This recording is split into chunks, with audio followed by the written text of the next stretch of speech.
Nifty જ્યારે 26,000 પ્લસના level પર હતી ત્યારે હજારો લોકો માર્કેટમાં દોડીને ઇન્વેસ્ટ કરવા તૈયાર હતા, પણ જ્યારે માર્કેટ થોડું કરેક્શન થયું અને 22,500ની આસપાસ આવ્યું ત્યારે એમાંથી 10% લોકો પણ ઇન્વેસ્ટ કરવાનો કોન્ફિડન્સ ન બતાવી શક્યા. And that's where the real problem lies. આ ઇન્વેસ્ટમેન્ટ જર્નીમાં લોકો ફેલ કેમ જાય છે ખબર છે? કારણ કે તેઓ માર્કેટના સેન્ટિમેન્ટ્સથી ડ્રાઈવ થાય છે. જ્યારે માર્કેટ ઉપર જાય છે ત્યારે લોકો ગ્રીડ અને ફોમો એટલે કે ફિયર ઓફ મિસિંગ આઉટ, હું પાછળ રહી જઈશ એવા ડરમાં આવીને બ્લાઇન્ડલી અનપ્લાન્ડ ઇન્વેસ્ટમેન્ટ કરે છે. અને જ્યારે માર્કેટ થોડું નીચે આવે છે ત્યારે આજુબાજુના માર્કેટ નોઇઝ અને મીડિયાની નેગેટિવ હેડલાઇન્સ જોઈને મનમાં એવો ડર બેસી જાય છે કે લોકો પેનિક સેલિંગ કે એક્ઝિટ લઈ લે છે. સાચા ઇન્વેસ્ટર્સ ક્યારેય આ રીતે ફિયર એન્ડ ગ્રીડ ટ્રેપમાં નથી ફસાતા. અહીંયા એક ગોલ્ડન રૂલ સમજવા જેવો છે. જ્યારે માર્કેટ ઓલ ટાઈમ હાઈ પર હોય ત્યારે તમારા ફોર્મ ઉપર કંટ્રોલ હોવો જોઈએ, અને જ્યારે માર્કેટ નીચે હોય ત્યારે બહારના માર્કેટ નોઇઝ કે નેગેટિવ હેડલાઇન્સ પર આપણો કંટ્રોલ નથી હોતો. પણ એ મીડિયા નોઇઝ વચ્ચે ડર્યા વગર તમારા પોર્ટફોલિયોને ફાઇનાન્શિયલ ક્લેરિટી અને સ્ટેબલ માઇન્ડસેટથી હેન્ડલ કરવો એ જ અસલી ઇન્વેસ્ટમેન્ટ ડિસિપ્લિન છે. સાચો ઇન્વેસ્ટર્સ ક્યારેય આસપાસના સેન્ટિમેન્ટ્સ જોઈને ઇમોશનલ નિર્ણયો નથી લેતો. એક પ્રોફેશનલ ગાઈડ તમને માર્કેટ ટાઈમ કરતા નથી શીખવાડતો, પણ આ બધી પરિસ્થિતિઓ વચ્ચે તમારું ઇન્વેસ્ટમેન્ટ ડિસિપ્લિન જાળવવામાં હેલ્પ કરી શકે છે. અને બરાબર આ જ vision,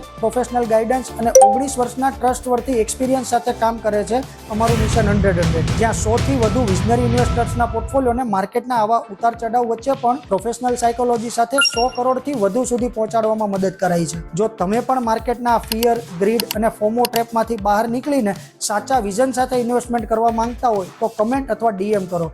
let's connect and structure your market strategy.